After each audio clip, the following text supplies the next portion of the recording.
നമസ്കാരം, എല്ലാ കുട്ടികൾക്കും ഗിരീഷ് സാറാണ്. +2 സെയിൽ ഏറ്റവും കൂടുതൽ സയൻസിൽ തോറ്റ വിഷയങ്ങളേത്? തോറ്റ വിഷയം എടുക്കുകയാണെങ്കിൽ ഒരു പൊടി മുന്നിൽ നിൽക്കുന്നത് കെമിസ്ട്രിയാണ്. പിന്നെ നമ്മൾ ആരും പ്രതീക്ഷിക്കാത്ത ഒരു ട്വിസ്റ്റുണ്ട്. ഇംഗ്ലീഷ് തൊട്ട് താഴെയുണ്ട്. 3-ാം സ്ഥാനം ഫിസിക്സും മാത്സും ഏകദേശം പങ്കുവച്ചിട്ടുണ്ട്. എന്നാൽ ഏറ്റവും കൂടുതൽ തോൽവികൾ, ഏകദേശം എണ്ണത്തിൽ തോൽവികൾ കെമിസ്ട്രിക്കാണ്.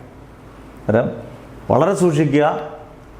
തോറ്റുപോയിട്ടുള്ളവർ, കാരണം ഇമ്പ്രൂവ്മെൻറ്റ് സെയിം ഈസിയായിട്ട് ഇപ്പോൾ എഴുതിയെടുക്കാൻ പറ്റുന്നവരെല്ലാം എഴുതിയെടുത്തോളുക. അത് വളരെ കാര്യമായിട്ട് ശ്രദ്ധിക്കുക.